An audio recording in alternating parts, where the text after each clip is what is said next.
تو اسرافیل علیہ السلام کو بھی روح قبض کرنے کے لیے جو ہے وہ کر دیا. اچھا ایک اور چیز بھی آپ کو بتاتا ہوں, موت بھی ایک خدا تھا, MOT کے نام سے, موت جسے ڈیتھ کہا جاتا ہے, ٹھیک ہے.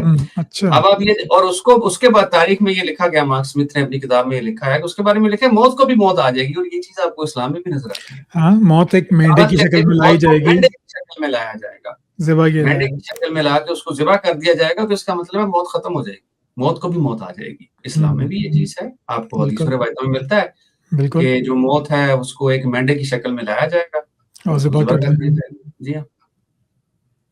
تو یہ کہنے کا میرا مطلب یہ ہے کہ یہ مذاہب جو ہیں وقت کے ساتھ ساتھ ایوالو ہوئے, اور مسئلہ اسلام کے ساتھ صرف یہ تھا کہ یہ ایک ایبسولوٹزم کی ایک سب سے بڑی جو تھی وہ ایک شکل تھی, اور اس میں کوئی تبدیلی نہیں ہو سکتی.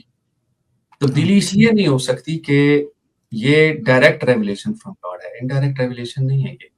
یہ رسول اکرم تک آیا اور پھر وہاں سے ہمارے تک پہنچا, اور اسی لیے آپ یہ دعویٰ کرتے ہیں نا کہ قرآن مجید میں کبھی کوئی تبدیلی نہیں ہوئی. جی, یہی وہ چیز ہے جو اسلام کو دوسروں سے ممتاز کرتی ہے اور پھنسوا بھی دیتی ہے. سوری, نہیں صحیح بات, صحیح کہا آپ نے, ایسے ہی ہے, پھنسوا دیتی ہے. تو اسی لیے آپ نے دیکھا ہوگا کہ یہ مطالب میں تبدیلیاں کر دیتے ہیں, متشابہات کی بات. آپ مجھے یہ بتائیں کہ اگر یہ ایبسولوٹ ڈیوائن گائیڈنس نہیں ہے تو اس کا مطلب یہ ہے کہ جو قرآن کا اصل پیغام ہے اس تک ہم کبھی پہنچ نہیں سکتے. ہاں, کیونکہ وہ معنی اس کے فکس ہی نہیں ہے, بدلتے رہیں گے. تو جب بدلتے رہیں گے, رسول اکرم کو جو سمجھ آیا, اس کا ایک اور مطلب یہ بھی ہوتا ہے کہ جو سائنس اور ٹیکنالوجی میں جو جدت آتی ہے, ترقی آتی ہے, وہ ہم اس حساب سے قرآن میں سے نکال لیتے ہیں. تو اس کا مطلب ہے جو 1400 سال پہلے لوگ تھے وہ تو بیچارے رہ گئے. ہاں, ان کو تو معلوم ہی نہیں یہ چیز ہے, ان کو تو معلوم ہی نہیں, وہ تو رہ گئے اس الٹیمیٹ ہدایت سے, وہ تو رہ گئی. تو اور یہ اس کو اسٹرینتھ بنا کر بیچتے ہیں, لیکن یہ وہی بات ہے کہ یہ اسٹرینتھ نہیں ہے, یہ آپ کی ویکنیس ہے بہت بڑی. وہ انسان اپنی بایس کو ہوتا ہے. ابھی آج صبح ہی مجھے انسٹاگرام پہ ایک نے میسج کیا ہوا تھا کہ یہ سفیان صاحب کی اپنے ڈیفینیشن سنی ہے نا کہ وہ سدرۃ المنتہا سے مراد بلیک ہول ہے. جی ہاں, تو کیونکہ وہ بیری کا درخت جو ہے وہ بلیک ہول سے ملتا ہوا ہے. میں نے کہا بھائی اب مطلب اس کو آپ کیا بولیں گے. چلیے میں آپ کو بتاتا ہوں کہ مسلمان آپ نے 3 باتیں کی, تو مسلمان ان کو کیسے دیکھتے ہیں. تو آخرت پہ وہ یہ کہتے ہیں کہ بھائی یہ تمام کتابیں جو تھیں یہ کرپٹ ہو گئیں, لوگوں نے اپنی سیاسی ضروریات کے لیے اور اپنی معاشی ضروریات کے لیے کتاب اللہ میں تبدیلیاں کی, جس سے یہ کانسیپٹ خراب ہوتے گئے. تو اس لیے ہمیں یہ حساب کتاب کا کانسیپٹ جو ہے وہ نظر نہیں آتا. تو اس کو آپ کس طرح پھر بتائیں گے کہ یہ تو دعویٰ وہ کرتے ہیں حساب قرآن کتاب مجید میں بھی. مطلب یہ کہ یہ جو دوسری الہامی کتابیں ہیں ان میں لوگوں نے اپنی معاشی ضروریات اور سیاسی ضروریات کی وجہ سے تبدیلی کر دی, تو یہ سب کانسیپٹ جو ہے اس میں سے مٹ گئے, خراب ہو گئے. اسی لیے قرآن مجید آیا اور اس کی پھر سورہ قیامہ میں اللہ نے محفوظیت کا وعدہ کر لیا کہ یہ نہیں بدلے گا. تو اس لیے کوئی بھی شخص جو ہے وہ جا کے قرآن پڑھے اور وہ ہمیشہ مطلب تک پہنچ جائے گا. تو یہ آرگیومنٹ مسلمانوں کی طرف سے آتا ہے کہ یہ بکس جو ہیں مونوتھیسٹک بکس جو ہیں یہ کرپٹڈ ہیں, بائبل ہو گئی, تورا ہو گئی, یا اس طرح ہم گیتا ویدا اس کو بھی کہہ سکتے ہیں کہ یہ بھی سب کرپٹڈ ہیں, کیونکہ ان کی حفاظت کا انتظام نہیں تھا, انسانیت ترقی کر رہی تھی. اور اب قرآن مجید کے آنے کے بعد واضح ہو گیا کہ بھائی قیامت برحق ہے اور اس کو آنا ہے اور حساب کتاب اٹھایا جائے گا اور سب کچھ وہ پورا سلسلہ ہوگا. تو اس دعوے کو ان کے آپ کیسے رد کریں گے؟ میں بتاتا ہوں. جی, اگر آپ کچھ کرسچن اپولوجسٹ کو سنیں نا تو وہ قرآن مجید پہ بہت تنقید کرتے نظر آتے ہیں. ہاں جی, بہت زیادہ. لیکن جب انہوں نے اپنی تسلیث ثابت کرنی ہوتی ہے تو وہ قرآن مجید کا اشارہ لیتے ہیں. ٹرینیٹی وہ قرآن سے ہی ثابت کر کے کسی نہ کسی طرح گھما پھرا کے آپ کو ثابت کر کے دے دیں گے. کہنے کا مطلب یہ ہے کہ ویسے تو آپ کو اس کتاب میں ہر برائی نظر آتی ہے, قرآن مجید میں آپ کو ہر برائی نظر آتی ہے. کرسچنس کو جو یہ بیٹھے ہوتے ہیں, ڈیوڈ وڈ جیسے جو لوگ ہیں, اور وہ جو سیرہ والے ہیں وہ بھی ایسے ہی ہیں. تو اب مجھے یہ بتائیں وہ کیا نام ہے ان صاحب کا, وہ یار وہ عربی کے ساتھ جو بیٹھے ہوتے ہیں فراز بھائی, جے اسمتھ جیسے لوگ, اور جو یہ ڈیوڈ وڈ جیسے لوگ ہیں, یہ آپ کو ٹرینیٹی بھی قرآن سے ہی نکال کے دیکھتے ہوئے نظر آتے ہیں. تو وہاں آپ کو وہ بک کرپٹ نہیں نظر آتی. تو یہی سوال میرا مسلمانوں سے ہے. جب آپ یہ کہتے ہیں کہ رسول اکرم کا جو ذکر ہے وہ بائبل میں بھی ہے، پھر رسول اکرم کا جو ذکر ہے وہ ہندو کی کتابوں میں بھی ہے، لیکن دس از ایبسولوٹ ہارریبل، ہندوؤں کی اچھا کتابوں میں نہیں ہے۔ جس بندے کا ذکر ہندوؤں کی کتابوں میں ہے، ہندو اس کو راکشس کہتے ہیں۔ Be very careful about this mister Sufyan, یہ کسی ہندو سے پوچھیے گا جا کے، پنڈت سے، وہ آپ کو بڑے اچھے سے بتائے گا کہ ذکر نہیں ہے، یہ بالکل بکواس بات ہے، اور یہ میرا خیال ہے مسلمانوں کو تھوڑی عقل کھانی چاہیے۔ اب دنیا ایک گلوبل ولیج بن چکی ہے، اب کسی ہندو سے رابطہ کر کے پوچھ لیں کہ ایسی بات ہے یا نہیں۔ لیکن وہی بات ہے، جب یہ آپ یہ دعویٰ کرتے ہیں کہ کتابوں میں تبدیلی ہو گئی ہے، تو پھر آپ ان کا سورس کیوں استعمال کرتے ہیں؟ کیونکہ صرف ان چیزوں میں تبدیلی ہوئی ہے جو آپ کے مطلب کی تھی، جو آپ کے مطلب کی نہیں تھی وہ تو آپ استعمال کر لیں گے۔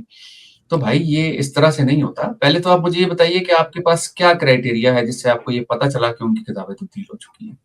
اگر ہمارے آپ پاس کوئی اوریجنل بائبل اوریجنل تورات موجود نہیں ہے۔ تو پھر آپ، ہاں چلیں ٹھیک ہے، لیکن مجھے یہ بتائیں کہ اس کتاب نے کبھی یہ بھی تو دعویٰ نہیں کیا کہ ڈائریکٹ ریویلیشن آف گاڈ ہے، کہ کیا ہے؟ یہ دعویٰ بھی نہیں کیا، نہیں دعویٰ تو کبھی نہیں کیا کہ انہوں نے۔ Bible is in the 5 books of Moses, Bible is in the New Testament, Bible exactly اس کے اندر ہے لیکن وہ خود پوری خدا کا کلام نہیں ہے۔ نہیں کوئی ہے، کہتا اس نے تو تھی اس نے جی تو یہ کبھی دعویٰ ہی نہیں کیا، اور اس کتاب کو تو وہ ٹرانسفارم کرتے رہے۔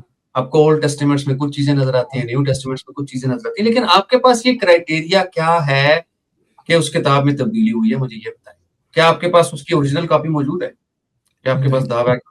تو پھر آپ کے پاس تو قرآن مجید کی بھی اوریجنل کاپی نہیں ہے، کہاں ہے؟ وہ تو اس سے آیا ہے نا، سینہ بسینہ آیا ہے نا، تواتر کے ساتھ سینہ بسینہ آیا ہے، تو اس کی کاپی نہ بھی ہو تو کوئی فرق نہیں پڑتا۔ آج بھی آپ پورے دنیا سے قرآن ختم کر دیں تب بھی وہ ختم نہیں ہوگا، باقی کتابیں ختم ہو جائیں گی، قرآن تو رہے گا، قرآن تو سینوں میں ہے، وہ کیسے مٹائیں گے؟ پاکستان جو ہے ہماری سب سے بڑی جو پروڈکشن ہے وہ حفاظ ہیں۔ ہم دنیا میں اور کچھ نہیں بناتے، ہم سب سے زیادہ لیکن پوری دنیا میں حافظ پیدا کرتے ہیں۔ تو حضرت عثمان کے دور میں جو الفاظ تھے، رے دے، اس قسم کے 6 الفاظ تھے نا ٹوٹل، 5 تھے یا 6 تھے؟ 18 تھے، اور جس پہ لکھا گیا کئی الفاظ تھے جن کی آوازیں تھیں لیکن الفابیٹس نہیں تھے۔ ان کے وہ اوپر عراب نہیں لگے ہوئے تھے نا، شد مد نہیں تھے، کچھ نہیں تھا، نہ شد نقطے تھے، نہ مد بعد میں لگائی اس کے اوپر۔ جی بعد میں لگے ہیں، ہو گیا، الف گویا اور بھی بعد میں لگے ہیں، حمزہ بھی بعد میں لگے ہیں۔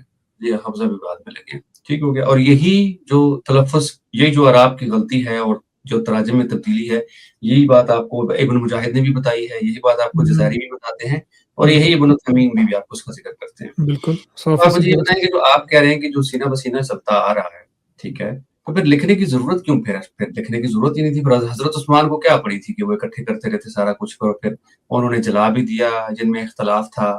تو یہاں پر پھر بحیثیت مسلمان آپ سے میرا سوال یہ ہے، بینگ اے مسلم، اگر آپ اس کو ایڈریس کرنا چاہیں، کہ مجھے یہ بتائیں کہ جب قرآن کی حفاظت کا ذمہ اللہ تعالیٰ نے لیا ہے، تو یہاں ایک فلسفیکل پرابلم آ کے کھڑی ہو گئی ہے۔ وہ یہ ہے کہ جب جو قرآن حضرت عثمان نے جلایا تھا اس میں تضاد تھا، بقول آپ لوگوں کے، کہ اس میں کچھ جی غلطیاں تھیں اور اس لیے وہ جلا دیا گیا۔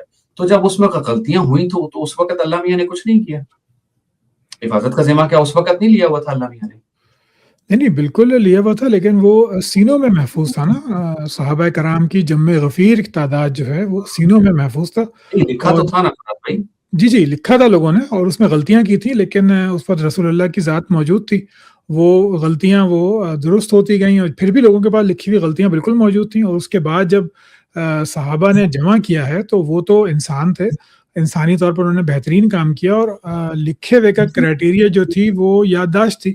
تو اگر لکھے میں پھر بھی غلطیاں ہوئی ہیں، کیونکہ ہم یہ اس بات کو کوئی ڈینائی نہیں کر سکتا کہ جو حضرت عثمان کا قرآن موجود نہیں ہے، اور جو ان قرآنوں کی نقول بتائی جاتی ہیں ان میں بھی آپس میں اختلاف ہے، لیکن جو پوائنٹ ہے وہ یہی ہے کہ قرآن مجید تو زبانی اور دلی تواتر کے ذریعے پہنچا ہے، تو اگر زیر زبر پیش آگے پیچھے ہو بھی گیا تو اس سے فرق نہیں پڑا، یا تو اگر وہ مطلب میں فرق نہیں پڑا تو لوگوں نے کہا کہ اچھا بھائی تمہیں ایسا نہیں تو ایسا پڑھ لو، کہ جو ہے وہ یقتلو یا تقتلو اس کو ایسا پڑھ لو، ہاں۔ لیکن اگر کوئی جہاں پہ فرق پڑ گیا تو وہاں پہ یادداشت نے آ کے اس کو درست کر دیا کہ بھائی یہ مطلب جو ہے وہ یہ نہیں ہے، اصل قرات جو ہے وہ غلبت الروم ہے، غلبت جو ہے وہ غلط ہے، تو اکثریت اس پہ جمع ہو گئی، اور اجماع جو ہے وہ خدا کا نقارہ ہوتا ہے، تو اس لیے ہم کہتے ہیں کہ وہ بالکل ٹھیک تھا، ٹھیک ہو گیا۔ لیکن جب آپ قرآن مجید کو دیکھتے ہیں جو مختلف قرت ہیں، اس میں آپ کو زیر زبر کا فرق نظر آتا ہے جس سے مطلب تبدیل ہو جاتا ہے، جی ہو جاتا ہے، چاہے وہ حفظ قرآن ہے، چاہے وہ ورش قرآن ہے، جی چاہے وہ تبدیل ہو دونی جاتا ہے، چاہے وہ قالون ہے، تو آپ بالکل۔ اس فرق کو کیسے دیکھتے ہیں؟ وہ فرق لہجوں کی فرق کی وجہ سے پیدا ہوگا کہ کسی اور اس کے بعد اس کی ریکارڈنگ جب ہوئی ہے تو چونکہ وہ یادداشت پہ ڈیپینڈ کرتا تھا تو وہی لہجوں کے فرق پھر وہ لکھنے میں بھی آ گئے، لیکن اس سے قرآن مجید کی کے حلال حرام پہ فرق نہیں پڑتا کیونکہ اس کی اجازت تو خود رسول اللہ دے کر گئے ہیں کہ بھائی تم آیتوں کو جیسے آسانی ہو ویسے پڑھ لو، بس عذاب کی آیت کو ثواب کی آیت سے اور ثواب کی آیت کو عذاب کی آیت سے، حلال کو حرام سے نہ بدلو، تو صحیح ہے، چلتا ہے۔ ٹھیک ہو گیا۔ تو مجھے یہ بتائیے کہ آپ اس کا مطلب ہے کہ اگر ہم یہ ازیوم کر لیں کہ اگر کتاب آپ یاد کر سکتے ہیں تو وہ ڈیوائن بک بن جاتی ہے؟ میرا خیال ہے کہہ سکتے ہیں کہ نہیں تو پھر وہ ڈیوائن مطلب آسان ہے نا یاد کرنے کے لیے۔ یہودیوں کو بھی اپنی کتابیں یاد ہیں، بہت سارے یہودیوں کو یاد ہوتی ہیں کتابیں۔ جی تو وہ ڈیوائن ہیں، وہ تھوڑی بہت تو اس میں ڈیوینٹی ہے، غلطی ہو گئے، غلطیاں ہو گئی ہیں۔ میں سنسکرت تک رٹی ہوتی ہے، حالانکہ وہ بڑی مشکل کتاب ہے، لیکن اس کے علاوہ آپ یہ دیکھ لیں کہ دیوان غالب بہت سارے لوگوں کو یاد ہوتا ہے۔ اور دیکھیں نماز تو میں بھی پڑھاتا رہا ہوں، تراویح تو ہمارے دوست بھی پڑھاتے رہے اور وہ غلطیاں بھی کرتے رہے، ایسا تو نہیں ہے۔ ایون رسول اکرم سے خود جو ہے وہ غلطی ہوئی، ایک حدیث مبارکہ میں آتا ہے کہ جب رات کو گزر رہے تھے بھول گئے، جی تو بھول گئے، تو انہوں نے کہا جی کہ رحمت ہو اس شخص پر جس نے مجھے یہ یاد کرا دیا۔ تو جس پہ قرآن نازل ہوا وہ دیکھیں، یہ میں اس چیز کو نہیں مانتا کہ یار ایک سینہ بسینہ چلا آ رہا ہے، یہ چائنیز وسپر سے زیادہ پھر کچھ بھی نہیں ہے، یہ سینہ بسینہ چلا آ رہا ہے۔ پھر قاری تو سارے کے سارے پھڑکا دیا آپ نے، کوئی ایک قاری بھی نہیں چھوڑا، 300 سارے ہی مار دیا آپ نے، بھائی ایک تو چھوڑ دیتے کم از کم، ایک سورس تو چھوڑ۔ چلے اس کو آپ کے پرسپیکٹو سے سمجھتے ہیں تاکہ آڈینس کو بھی سوچنے کا نیا زاویہ ملے کہ اگر یہ بات درست ہوتی کہ یہ سینہ بسینہ چلتا ہوا آیا ہے تو اس میں ہمیں کیا چیز ملتی جو آج ہمیں نہیں ملتی؟ مطلب آپ کے خیال میں اگر یا سینہ بسینہ، چل سینہ بسینہ کو چھوڑیے، سینہ بسینہ اور لکھا ہوا اگر دونوں سلسلے ہوتے کہ خدا نے جو ہے وہ اپنی کتاب کی حفاظت کا ذمہ لیا، نبوت کا دروازہ بند ہو گیا، میں شیعہ پہ نہیں جاتا کہ امامت ہے نہیں، اس کو چھوڑ دیں، لیکن نبوت کا دروازہ بند ہو گیا اور وہی جو ہے اس کو محفوظ کرنا ہے، تو اس کی لکھی ہوئی فارم میں کیا ہمیں ہونا چاہیے تھا اور اس کی یاد کی ہوئی فارم میں ہمیں کیا ہونا چاہیے تھا کہ ہم کہتے ہیں کہ بھائی قرآن جو ہے وہ محفوظ ہے اور یہ دونوں کرائٹیریا پہ وہ پورا اترتا ہے کہ اورل ٹرانسمیشن بھی اور ریٹن ٹرانسمیشن بھی۔ آپ دیکھیں، سب سے پہلی بات تو یہ ہے کہ اگر تو ہمارے پاس کوئی پارچمنٹس نہیں ہوتے نا قرآن مجید کے، رسول اکرم کے دور کے کوئی ہمیں کچھ بھی نہ ملا ہوتا، ٹھیک ہے، کوئی ہڈیوں پہ نہ لکھا ہوتا، پتوں پہ نہ لکھا ہوتا، تو پھر یہ ایک بہت اسٹرانگ نیریٹو تھا کہ یہ ایک سینہ بسینہ چلتا آیا، اور پھر آپ اس نیریٹو کو لے کے قائر و قرآن تک لا سکتے تھے۔ بالکل، آپ اس کو لے کر آتے قائر و قرآن تک اور آپ کہتے دیکھیں جی ہم اس سینہ بسینہ چلتے ہوئے ہم اس قائر و قرآن تک لے کر آئے ہیں اس کو، اور قائر و قرآن کے بعد آپ دیکھ لیں کہ اس میں قرآن میں کوئی تبدیلی نہیں آئی، جبکہ وہ بھی بات درست نہیں ہے، کیونکہ ایجپٹ میں جو ایویڈنس لوگوں کے سامنے آتی تھی، ان کے بچے حفظ اور ورش قرآن کی تلاوت کیا کرتے تھے، تو ان کے پیرنٹس نے اعتراض اٹھایا کہ یہ کیا ڈرامے بازی ہے بھائی، یہ تو فرق نظر آ رہا ہے ہمیں، تو اس لیے اس کو اسٹینڈرڈائز کرنا بہت ضروری ہے، ٹھیک ہے۔ اچھا، اب جب ہم بات کرتے ہیں لکھنے کی، تو ہمارے پاس یہ ثبوت ملتے ہیں کہ جو سنا مینیوسکرپٹ ہے جس پہ اوور رائٹنگ کے بھی کچھ ثبوت ملتے ہیں، جی اور جو اس کی کاربن ڈیٹنگ ہے وہ جا کے ملتی ہے تقریباً لگ بھگ 700 کے قریب جا کے ملتی ہے، آس پاس ملتی ہے، ٹھیک ہے، اس میں 50-60 سال کا فرق ہو سکتا ہے، لیکن 12 کے دور کے قریب بھی۔ تو باقی کا قرآن پھر کدھر غائب ہے؟ کیا صرف 4 صفحے لکھے گئے تھے؟ سورہ مریم اور سورہ کہف کی آیات ہی لکھی گئی تھی، باقی لکھی گئی؟ پھر اس کے بعد ہمیں یہ بھی پتہ چلتا ہے کہ جو حجاج بن یوسف تھا اس نے اعراب لگوائے تھے، وہ اعراب والا قرآن کہاں پر موجود ہے؟ وہ تو کہیں بھی نہیں ملتا آپ کو۔ تو یہ کہنا کہ صرف سینہ بسینہ چلا ہے، یہ بات درست نہیں ہے کسی بھی صورت، کیونکہ ہمارے پاس یہ ثبوت موجود ہیں کہ آپ نے قرآن لکھا ہے، قرآن لکھا گیا تھا اس دور میں، ٹھیک ہے۔ بالکل، زید بن حارث تھے، وہ ایک مین کریکٹر تھے اس کا، جی ٹھیک ہے۔ تو زید بن حارث نا ثابت نام ہے، زید بن ثابت ایک مین کریکٹر تھے، اور وہ ایک بندے کے ساتھ اٹیچ نہیں تھے، وہ کافی سارے لوگوں کے ساتھ اٹیچ تھے، ٹھیک ہے۔ انہوں نے حضرت ابوبکر کے ساتھ بھی قرآن جمع کیا، حضرت عثمان کے ساتھ بھی وہی تھا، جی بالکل، ایگزیکٹلی۔ تو ہمیں تو یہ پتہ چلتا ہے کہ بھائی قرآن اکٹھا کیا جاتا تھا، لکھا جاتا تھا، تو پھر یہ سینہ بسینہ والا معاملہ درست اس لیے نہیں ہے کیونکہ آپ لوگ یہ کرتے ہیں کہ جب ہم آپ سے کاپی مانگتے ہیں نا تو آپ کہہ دیتے ہیں جی سینہ بسینہ چل رہا تھا، لیکن جب ہم آپ سے یہ کہتے ہیں کہ پہلا قرآن کہاں موجود تھا، تو آپ ہمارے سامنے سنا مینوسکرپٹ لا کے رکھ دیتے ہیں۔ تو